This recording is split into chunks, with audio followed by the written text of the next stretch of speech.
আমরা copyright claim সরাবো কী করে? কপিরাইট ক্লেম সরাবার আগে দেখতে হবে কপিরাইট ক্লেম আছে না। কপিরাইট ক্লেম দেখার জন্য আপনি ইউটিউবটা ওপেন করে নেবেন।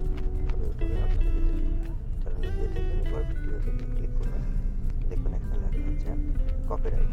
ঠিক আছে, সাবস্ক্রাইব করে নেবেন। ক্রোম ব্রাউজার খুলে নেবেন। ক্রোম ব্রাউজার নেওয়ার পরে এখানে লিখে নেবেন studio.youtube.com।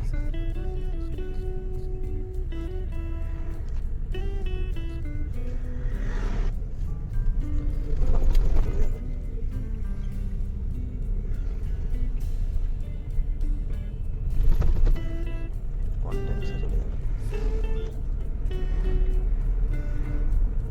কন্টেন্টসে যাওয়ার পর আপনি দেখতে পাবেন এখানে লেখা আছে কপিরাইট।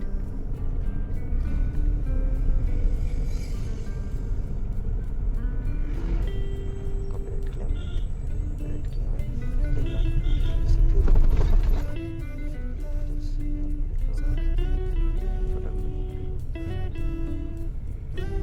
কোথায় কপিরাইট ক্লেম আসছে এখন দেখতে পাবেন। সং থেকে কপিরাইট ব্যাকগ্রাউন্ড সঙ্গে কপিরাইট ক্লেম আসছে। কপিরাইট ক্লেম সরানোর জন্য তো সি অ্যাকশন লেখা আছে, এখানে টাচ করবেন। আপনার কাছে 4টি অপশন আছে। সিম আউট, এখানে আপনি সংটি কেটে বাদ দিতে পারেন। রিপ্লেস সং আছে, নতুন সং অ্যাড করতে পারেন ওই সংটির জায়গায় ব্যাকগ্রাউন্ড যেটা সং আছে। আর একটা আছে মিউট সং। মিউট সং যেটি আছে সেটি আপনারা মিউট করে দিতে পারেন ব্যাকগ্রাউন্ড সং। সিম আউট আমরা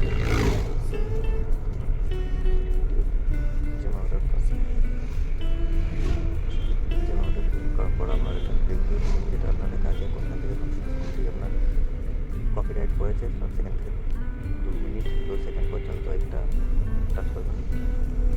যদি আপনার ভুল হয় চেঞ্জ করতে পারেন। প্রিভিউ টিপে দিয়ে অন করে দেবেন, কন্টিনিউ করে দেবেন। যেমন তো আমার সঙ্গে কথা হবে কপিরাইট ক্লেম যেটা এসছে সেটি আমার ব্যাকগ্রাউন্ড সঙ্গে এসছে। সেই ব্যাকগ্রাউন্ড সঙ্গে সুযোগ করে কপিরাইট ক্লেম যেটি আছে সেটির সঙ্গে আসছে ব্যাকগ্রাউন্ড সঙ্গটি চেঞ্জ করে নিতে হবে। কন্টিনিউ টাচ করবেন। আপনাদের ইউটিউবে যেটা আছে সেটা নো কপিরাইট ক্লেমের সং দিয়ে দিয়েছে, এগুলোর মধ্যে আপনারা চেঞ্জ করে নিতে পারেন। নো কপিরাইট ক্লেমের যে সংগুলি আছে ব্যাকগ্রাউন্ড সেগুলি আপনারা ফাইল থেকে লাগাতে পারেন। অডিও লাইব্রেরি মিউজিক আমি থেকে লিখে দিচ্ছি, সিলেক্ট করে দিচ্ছি।